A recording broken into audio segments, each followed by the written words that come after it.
बेटा अभी हम लोग 2 कॉलम कैश बुक सीखेंगे। 2 कॉलम कैश बुक एग्जाम में कैसे सॉल्व करना है।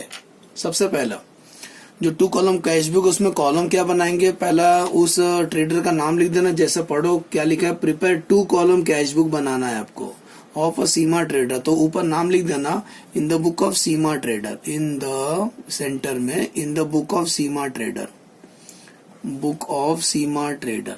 ठीक है, जो भी बिजनेसमैन है जिसका कैश बुक बना रहे हैं उसका नाम पहले लिख दो इन the book of Seema trader. बाद में सर कौन सा अकाउंट है या बुक है। बेटा जो कैश बुक होता है वो बुक भी है और लेजर भी है। तो बुक भी है और लेजर भी है। बुक इसीलिए क्योंकि कोई भी चीज कैश का सबसे पहले इधर रिकॉर्ड होता है, इसीलिए कैश बुक है। दूसरा लेजर इसलिए क्योंकि लेजर जैसा है, इसके 2 साइड होते हैं, डेबिट और क्रेडिट। ये आपका डेबिट साइड, ये आपका क्रेडिट साइड। तो इस बुक का नाम क्या लिखेंगे, कैश बुक लिखेंगे। ठीक है, कैश बुक। ठीक है, अब आते हैं कॉलम क्या क्या लिखे। तो सबसे पहले एक कॉलम बनाना आपको बेटा डेट। डेबिट में कितना कॉलम, 1 2 3 4 5 6 कॉलम डेबिट में, 6 कॉलम क्रेडिट में। 2 कॉलम ऐसे टाइम पास के लिए, लेकिन बनाने का फॉर्मेलिटी के लिए। रिसिप्ट साइड, पैसा आएगा तो रिसिप्ट साइड में लिखेंगे, ये आपका रिसिप्ट साइड है। हाँ, ये आपका रिसिप्ट साइड है। ये आपका जब रिसिप्ट होता है तो एक सोर्स डॉक्यूमेंट होता है जिसके बेस पे हम लोग रिकॉर्ड करते हैं, सोर्स डॉक्यूमेंट। तो उसको बोलते हैं रिसिप्ट नंबर। RN का मतलब होता है रिसिप्ट नंबर, शॉर्टकट लिखा। एक होता है लेजर फोलियो। लेजर फोलियो मतलब इसका सेकंड इफेक्ट किस लेजर में हमने दिया है, क्योंकि अपन अकाउंटिंग डबल एंट्री पास करते हैं तो उसका सेकंड इफेक्ट किधर गया। नेक्स्ट आता है बेटा date, receipt number, ledger folio. अब एक कॉलम आप बनाना है आपको कैश कॉलम, ये रुपीस में रहेगा, र बना देना। कैश कॉलम रुपीस में। दूसरा बैंक कॉलम, क्योंकि ये डबल कॉलम है तो एक कैश कॉलम और एक बैंक कॉलम। ये हो गया डेबिट साइड। अब बेटा आते हैं क्रेडिट साइड। क्रेडिट साइड में क्या क्या बनाओगे, सेम कॉपी पेस्ट, लेकिन थोड़ा नाम अलग रहेगा। डेट, ये रिसिप्ट लिखे थे बेटा तो ये पेमेंट लिखना, पेमेंट। जिधर जिधर आपने पेमेंट किया है वो पेमेंट साइड में आएगा। लेकिन यहाँ रिसिप्ट नंबर तो इधर पेमेंट नंबर नहीं होता है, इधर वाउचर नंबर होता है, VN, that stand for voucher number.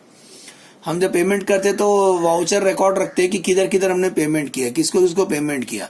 और ये आपका लेजर फोलियो, और ये आपका कैश, कैश कौन सा रुपीस में, और बैंक किस में, रुपीस में। ये यहाँ तक कोई कंफ्यूजन, 6 डेबिट में 6 क्रेडिट में।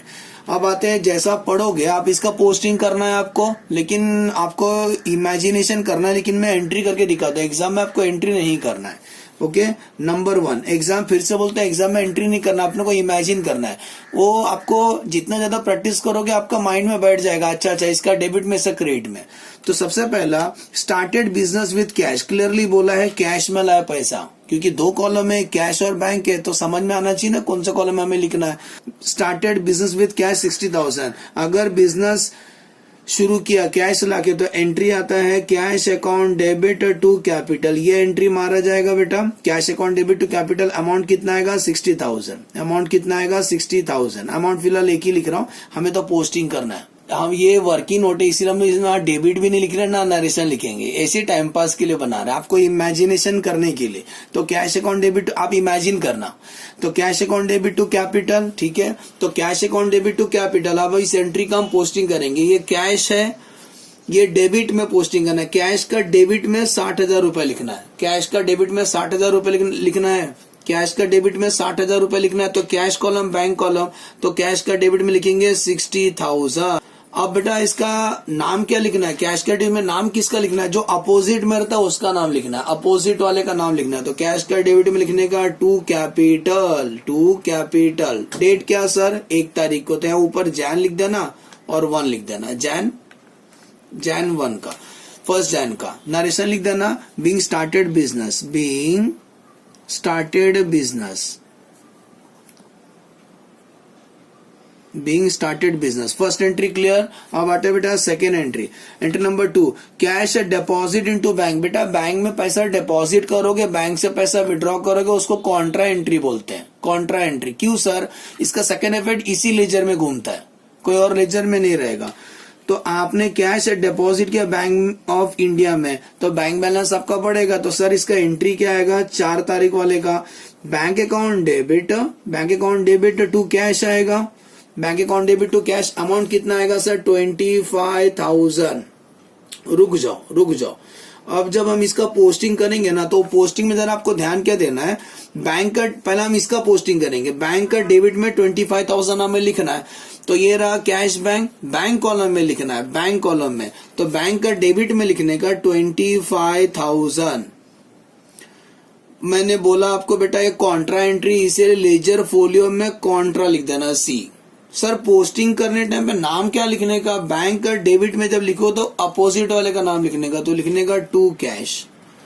सर फिर नरेशन लिख देना बीइंग कैश डिपॉजिट, नरेशन लिख देना बीइंग कैश डिपॉजिटेड। रुको, ये तो इसका पोस्टिंग किया, किसका पोस्टिंग किया हमने, बैंक का पोस्टिंग किया। डेट क्या था 4 तारीख, इधर 4 लिख देना, ये डेबिट पोस्टिंग किया। अब हम बेटा आएंगे कैश का पोस्टिंग करने के लिए, तो कैश का क्रेडिट साइड में लिखना है 25,000, तो कैश का क्रेडिट साइड में लिखेंगे 25। पहला अमाउंट लिख रहा हूं, फिर लेजर फोलियो में कॉन्ट्रा लिख दो। फिर ये सोचो सर नाम क्या लिखने का, तो कैश का डेबिट में लिखने का बैंक, ओके, तो लिखने का बाय बैंक। अब डेट क्या, डेट ये क्या है 4, हो गया पोस्टिंग। सिंस कॉन्ट्रा एंट्री इधर सी लिखा, तो बरोबर ये साइड भी सी लिखा रहना चाहिए, इसको कॉन्ट्रा एंट्री बोलते। Clear, Contra entry clear. Bank में पैसा डिपॉजिट की एंट्री, बैंक टू कैश का पोस्टिंग हमने कर दिया। आगे बढ़ते, थर्ड एंट्री बेटा कैश परचेज किया हमने, 6 तारीख को कैश परचेज किया 6,000 का। कैश परचेज करेंगे तो पैसा बाहर जाएगा, कैश बोला ना खुद ही, तो लिखेंगे टू कैश। और परचेज किया तो परचेज को डेबिट करेंगे, entry purchase account debit to cash. थोड़ा हैंडराइटिंग अच्छा नहीं आ रहा है, सॉरी। तो purchase account debit to cash कितना 6,000। अब बेटा हम इस एंट्री का पोस्टिंग करेंगे। बेटा परचेस अकाउंट है क्या, नहीं। कैश अकाउंट है, यस सर, तो कैश का क्रेडिट साइड में लिखेंगे, क्रेडिट साइड में, ये है क्रेडिट साइड में। मैं बोला ना नाम दूसरे का लिखने का, तो कितना अमाउंट लिखना है 6,000। वापिस देखो, कैश का क्रेडिट साइड में 6,000 रुपए लिखना है, यस सर। कैश का क्रेडिट में 6,000 लिखना है, ये क्रेडिट है, यहाँ लिखना है कैश कॉलम में 6,000। रुको, इसका नरेशन नहीं लिखा, दोनों साइड सेम नरेशन लिख देना, बीइंग कैश डिपॉजिटेड। हाँ क्या, नेक्स्ट 6 तारीख को जब आपने कैश परचेस किया बेटा, तो कैश का क्रेडिट साइड में लिखेंगे बाय परचेस, यहाँ लिखेंगे बाय परचेस। दूसरे का नाम लिखना है, अमाउंट कितना 6,000। कौन सा कॉलम में लिखने हैं, कैश कॉलम में, कैश कॉलम में लिखने का 6,000। सर डेट क्या लिखूं, 6 तारीख लिखा, बात खत्म। नरेशन लिख देना बीइंग कैश परचेस, नरेशन लिख देना being cash purchase, being cash पर। नरेशन हमेशा लिख देना सिंपल में समझाने के ट्रांजेक्शन को। चलो आगे बढ़े बेटा, यस सर। 10 तारीख को तुमने कंप्यूटर परचेज किया 22,000 रुपए का, 22,000 रुपए कंप्यूटर परचेज किया। जब आप कंप्यूटर परचेज करोगे, ऑफिस के लिए खरीदा है, तो computer account debit to cash. जब आप कंप्यूटर परचेस करोगे तो एंट्री आएगा computer account debit to cash. Sir cash क्यों किया, कुछ नहीं बोलते ना बेटा, कैश ट्रांजेक्शन रहता है। बैंक रहेगा ना तो वो लोग बोलेंगे चेक ट्रांजेक्शन या बैंक लिखेंगे वो लोग, तो अगर कुछ नहीं बोलते हो कैश ट्रांजेक्शन, तो हमने कंप्यूटर परचेस किया, एंट्री आएगा नंबर 10 तारीख को। 10 तारीख को तुमने कंप्यूटर परचेस किया, एंट्री आता है computer account debit to cash, computer account debit to cash. कितने कंप्यूटर परचेस किया, 22,000 का। अब बेटा इस एंट्री का हम पोस्टिंग करेंगे, इसका पोस्टिंग तो हमने कर दिया, यहाँ पर इसका पोस्टिंग कर दिया, जहाँ राइट कर रहा हूँ उसका पोस्टिंग करना। कंप्यूटर का लेजर नहीं है, भूल जाओ। कैश का लेजर है, यस सर, तो कैश का क्रेडिट साइड में हम लिखेंगे 22,000 रुपया। ये कैश कॉलम है, उसका क्रेडिट साइड में लिखेंगे 22,000 रुपया। क्लियर। नाम क्या लिखने का, अपोजिट वाले का नाम लिखने का, तो लिखने का बाय कंप्यूटर। नरेशन याद से लिख देना, बाय का तारीख क्या लिखूं सर, 10 तारीख। नरेशन क्या लिखेंगे, being computer purchase, being computer purchase, being computer purchase. Clear, being computer purchase. Entry clear, yes sir. आगे बढ़ते हैं बेटा, नेक्स्ट ट्रांजेक्शन बेटा 10 तारीख तक तो हो गया, 10 तारीख का तो हो गया हमारा ट्रांजेक्शन। आगे बढ़ते हैं, अब आया सबसे इंटरेस्टिंग इधर है, sold goods to Rakesh and company. Sold goods to Rakesh and company and received a bearer cheque. बेटा कभी भी गुड्स सोल्ड किया और ऑन द स्पॉट आपको पैसा मिल गया तो ये कैश ट्रांजेक्शन है, उधारी नहीं है। नाम नहीं लिखने का, नाम नहीं लिखने का, क्योंकि हमने गुड्स सोल्ड किया, हमें पैसा ऑन द स्पॉट मिल गया। हमने गुड सोल्ड किया, चेक ऑन द स्पॉट मिल गया, तो जब पैसा मिल गया तो उस बंदे का नाम नहीं लिखना आपको, ये कैश ट्रांजेक्शन है। 15 तारीख का एंट्री मैं यहाँ लिख के दिखा रहा हूँ, जरा ध्यान देना। Sold goods to Rakesh and receive bearer cheque 10,000 का ऑन द स्पॉट मिला। तो आप नॉर्मली केवल इतना पढ़ोगे तो आपको लगेगा सर ये तो चेक मिला तो एंट्री आएगा bank account debit to sale, bank account debit to sale. लेकिन ऐसा नहीं करना, थोड़ा आगे भी नजर घुमा लेने का। देखो इधर पे भी राकेश लिखा है और इधर पे भी राकेश लिखा है, राकेश लिखा है ना, लेकिन लिखता है 20 तारीख को। राकेश ने जो चेक दिया था वो आपने डिपॉजिट किया 20 तारीख को, मतलब जो चेक मिला था आपने ऑन द स्पॉट डिपॉजिट नहीं किया। अगर कोई चेक आपको मिलता है सेम डे को तुम डिपॉजिट कर दो उसको बैंक ट्रांजैक्शन मानने का। लेकिन आपको जो चेक मिला था 15 तारीख का, आपने वो चेक डिपॉजिट किया अगले दिन भी नहीं, उसके और 4 दिन के बाद डिपॉजिट किया। आपको जो चेक मिला था सेम डे को डिपॉजिट नहीं किया तो उसको बैंक नहीं मानना, उसको कैश ट्रांजैक्शन ट्रीट करने का। तो राकेश को जो चेक मिला उसने सेम डे को डिपॉजिट नहीं किया, ये दिख रहा है सबूत देखने का, सबूत इकट्ठा करने का। उसने 20 तारीख को चेक डिपॉजिट किया, तो जब 15 तारीख को जब चेक मिला रहेगा तब हम एंट्री क्या पास करेंगे, हम इसको कैश ट्रीट करेंगे। सुन रहे बेटा, cash account debit to sale. Rakesh क्यों नहीं लिखा समझ में आया, क्योंकि ये कैश ट्रांजेक्शन है, कैश सेल है, कैश सेल है। सेल किया ऑन द स्पॉट, सामने वालों ने चेक दे दिया हमको। तो सर आपने बैंक क्यों नहीं लिखा, क्योंकि वो सेम डे को डिपॉजिट नहीं किया, वो अगले दिन डिपॉजिट किया। तो entry cash account debit to sale, कितने का सेल किया था 10,000 का। सर फिर रुको, 15 तारीख का ये एंट्री पास करना और 20 तारीख की एंट्री पास करने का। फिर जब वो राकेश का चेक जब डिपॉजिट करेगा बैंक में तो एंट्री आएगा bank account debit to cash, contra entry इसको बोलते हैं, कैश टू बैंक या बैंक टू कैश। और अकाउंट्स में कंसेप्ट है बेटा, डेबिट क्रेडिट का लॉजिक है, अपोजिट चीज कैंसिल होता है, अपोजिट चीज याद करो जब आप साइंस पढ़े थे, opposite magnet attract toward each other, वैसे ही है, अपोजिट कैंसिल होता है। ये कैश है डेबिट, ये कैश क्रेडिट कैंसिल होता है। तो नेट एंट्री बाद में बनता है bank to sale, bank to sale मतलब घूम फिर के बैंक में लिखा ना हमने, नहीं तो आपने को लगेगा उसने तो चेक दिया था हमने कैश में क्यों लिखा। वो अकाउंटिंग का स्टाइल है सॉल्व करने का। नॉर्मली पहले एंट्री पास करना कैश टू सेल, बाद में bank to cash, cash debit cash credit cancel होता है, अपोजिट चीज कैंसिल होता है, अपोजिट चीज कैंसिल होता है। डेबिट डेबिट कैंसिल नहीं होता, डेबिट क्रेडिट कैंसिल हो जाता है। तो नेट एंट्री बनता है बैंक टू सेल। अगर आपको नहीं क्लिक हुआ कोई बात नहीं, एक चैप्टर आपका 11th स्टैंडर्ड में होगा जिसका नाम है रेक्टिफिकेशन ऑफ एरर, उसके अंदर सीखेंगे कैंसिल कैसे करना है। अभी क्या है रखने का, जब भी कोई चेक आपको देगा और on the spot upon deposit नहीं किया बैंक में तो उसको कैश ट्रीट करने का। और जब आप डिपॉजिट करो तो एंट्री पास करना बैंक टू कैश, कितना अमाउंट का 10,000 का, याद रहेगा।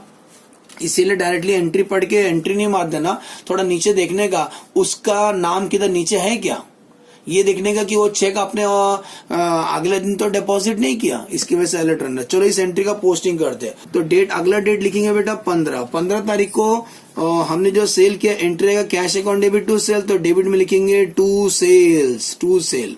हाँ, कितने का सेल किया, 10,000 का हमने सेल किया, कैश में लिखेंगे। तो बेटा वापस बोलता हूँ, आप एक ही बात ध्यान देना, अगर वो चेक इन दोनों का लिंक है, इसका मतलब इसका लिंक है। अगर ये लिंक नहीं था ना, अगर ये नहीं होता था ना, तो मैं इसको सीधा सीधा एंट्री पास करता था bank account debit to sale, being cash sale made, being, अभी हम लोग इसको कैश ट्रीट करेंगे, बीइंग कैश सेल मेड, हम इसको कैश सेल मानेंगे। अब बेटा इसका एंट्री पोस्टिंग कर दिया बेटा सर ने, cash account debit to sale, हाँ सर इसका एंट्री हमने पोस्टिंग कर दिया। अब आते हैं बेटा कॉन्ट्रा एंट्री, यही चेक हमने डिपॉजिट किया था बैंक टू कैश, तो अगला डेट लिखेंगे 20 तारीख, 20 तारीख को बैंक टू कैश। तो पहला हम लोग बैंक का पोस्टिंग करेंगे, बैंक में कितना लिखना है 10,000, तो 2 कॉलम आपको दिखाई दे रहा है, 2 पटरी, ये कॉलम में लिखना है। बैंक का डेबिट में लिखना है 10,000 रुपया, कितना लिखना है बेटा 10,000 रुपया, ठीक है। और नाम क्या लिखना है, अपोजिट वाले का नाम लिखना है, तो लिखेंगे टू कैश। सर नरेशन क्या लिखे, ये कॉन्ट्रा एंट्री है, सी लिख देना। नरेशन क्या लिखे, being cheque deposit in the bank, being cheque deposited, narration लिखेंगे being cheque deposited into bank, being cheque deposited into bank, clear. रुको, ये बैंक का पोस्टिंग किया, अभी कैश का पोस्टिंग करना है। कैश का क्रेडिट साइड में, क्रेडिट है ना, ये क्रेडिट है, अमाउंट लिख देता हूँ। हाँ, कैश का क्रेडिट में 10,000 रुपया लिखना है, तो 2 कॉलम है, कैश कॉलम में लिखने का 10,000 रुपया। नरेशन 10 लिख के हो गया। एक कॉन्ट्रा एंट्री सी लिख देना। नाम क्या लिखने का, अपोजिट वाले का नाम लिखने का, तो लिखने का by bank, by bank. Narration same लिख देना, being cheque deposited in the bank, being cheque deposited, being cheque deposited into bank, being cheque deposit into bank. Date क्या आएगा, 20 तारीख को। कॉन्ट्रा एंट्री है, ये डेबिट और क्रेडिट। आगे बढ़े बेटा। Next paid carriage. कैरेज क्या होता है, गुड्स को पहुंचा के देने का खर्चा है, घर पे पहुंचा के देने का खर्चा को कैरेज बोलते हैं। जैसा पिज्जा वाला को बुलाते तो पिज्जा वाला अपना घर पे पिज्जा ला के देता है ना, तो पैसा नहीं लेता है लाने का, तो कैरेज। जब कैरेज हम करते तो इसका एंट्री यहाँ लिखता हूँ। X24 का एंट्री क्या आएगा, कैश जा रहा है ना बेटा, तो लिखेंगे टू कैश, और कैरेज खर्चा है तो carriage account debit to cash होगा। हमें कैश का पोस्टिंग करना है, कितना लिखना है, 300 रुपया, तो कैश का क्रेडिट साइड में लिखेंगे कैरेज, है ना बेटा। कैश का क्रेडिट साइड में लिखेंगे बाय कैरेज, बाय कैरेज कितना कैरेज दिया, 300 रुपया। नरेशन लिख देना, being carriage paid, being carriage paid. Date क्या लिखेंगे, 24 तारीख। Next date, cash withdraw for personal use. कभी भी पर्सनल बोलेगे तो क्या होता है बेटा, ड्राइंग होता है, ड्राइंग। तो जब आप ड्राइंग करते हो, यहां लिख रहा हूं। नेक्स्ट 25 का एंट्री क्या आएगा, 25 डेट का। नेक्स्ट एंट्री बेटा 25, cash withdraw for personal use. बेटा बिजनेस से पैसा विड्रॉ किया लेकिन पर्सनल काम के लिए, तो कैश तो जा रहा है इसीलिए कैश क्रेडिट करेंगे। जब भी पर्सनल काम के लिए करते हैं तो उसको ड्राइंग बोलते हैं। एंट्री आता है drawing account debit to cash. कितने का ड्राइंग किया आपने, 3000 रुपए का ड्राइंग किया, इस एंट्री का हम पोस्टिंग करेंगे। तो कैश का क्रेडिट साइड में लिखेंगे by drawing, by drawing. Business से पैसा बाहर गया पर्सनल काम के लिए, डेट क्या लिखेंगे, 25। अमाउंट कितना विड्रॉ किया, 3000 रुपया, 3000 रुपया ड्राइंग किया। नरेशन लिख देना, being cash withdraw for personal use, being cash withdraw, जगह कम है सॉरी, हाँ, cash withdraw for personal use, being cash withdraw for personal use. आगे बढ़ते हैं। लास्ट हो गया, last entry paid rent, paid rent by cheque. तुमने चेक दिया, जब आप रेंट पे करो, यहां लिख रहा है लास्ट एंट्री। तो जब पेमेंट किया आपने, चेक दिया, तो लिखेंगे बैंक। और क्या पे किया बेटा आपने, रेंट पे किया, तो rent account debit to bank लिखेंगे। Clear, rent account debit to bank. तो कितने का रेंट आपने पे किया, 1200 रुपए का रेंट पे किया, तो बैंक का क्रेडिट साइड में लिखेंगे बैंक, ये वाला बैंक है, 1200 रुपए आपने पे किया। क्या लिखेंगे, बाय रेंट पे किया, बाय रेंट पे किया। नरेशन लिख देना, being rent paid by cheque, क्योंकि आपने चेक दिया ना उनको। ठीक है, यहां तक समझा, ऑलमोस्ट हो गया। अभी आपको बैलेंस करना है, अकाउंट को क्या करना है बेटा, बैलेंस करना है। जब आप अकाउंट को बैलेंस करोगे कैश का टोटल करने का, तो 60 + 10 70,000, तो इसका टोटल यहाँ लिखेंगे, टोटल दिखाई दे रहा है यहाँ, टोटल हम लिखेंगे, यहाँ इसका टोटल लिखेंगे 60 + 10 बेटा 70। कैश हमेशा पॉजिटिव रहता है, कैश माइनस में नहीं रहता। 60 + 10 70,000 लिखना। ये टोटल यहाँ लिख देना 70,000। ये 70,000 में से ये पूरा क्रेडिट माइनस करो, 25,000, 6,000, 22,000, 10,000, 300 और 3,000, आपको बैलेंस बचेगा 3,700 का बैलेंस बचेगा। इसको बोलने का बाय बैलेंस कैरीड डाउन। ये मंथ का क्लोजिंग है, मतलब 31 जैन का क्लोजिंग है, नेक्स्ट मंथ का ओपनिंग बनता है। तो ये क्लोजिंग कैश है, नेक्स्ट बनेगा ओपनिंग है। कभी का बनेगा, फैब का ओपनिंग बनेगा, फर्स्ट फैब का ओपनिंग बनेगा। टू बैलेंस ब्रॉट डाउन, ये ओपनिंग कैश इसी को बोलते हैं बेटा, 3,700 रुपया। जो क्लोजिंग होता है नेक्स्ट दिन का बनता है ओपनिंग कैश। अब आते हैं, जैसा हमने कैश को टैली किया वैसे हम लोग बैंक को भी टैली करेंगे। तो बैंक का टोटल 25,000 + 10,000 35,000 होगा, यहाँ लिखेंगे 35,000। ठीक है, 35,000, यही टोटल यहाँ लिखेंगे 35,000। 35,000 में से 1,200 रुपए केवल माइनस कर दो, एक ही खर्चा है, तो आंसर आएगा 33,800।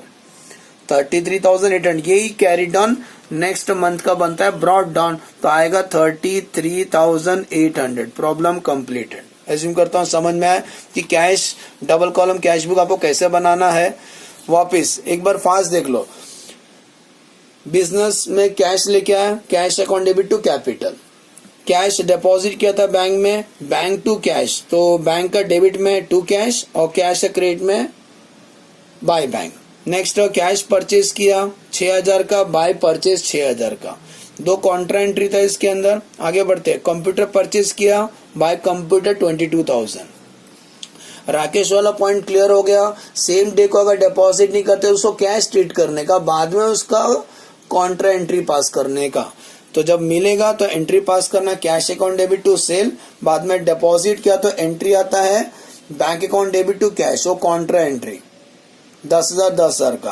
Paid carriage, by carriage, drawing किया था, बाय ड्राइंग 3,000 का, और रेंट पे किया चेक से तो बाय रेंट 1,000। अकाउंट को बैलेंस करने, क्लोजिंग आएगा 3,700 और 33,800। ओके, चलो thanks for watching the video, bye bye. कुछ डाउट रहे कमेंट में जरूर बताना।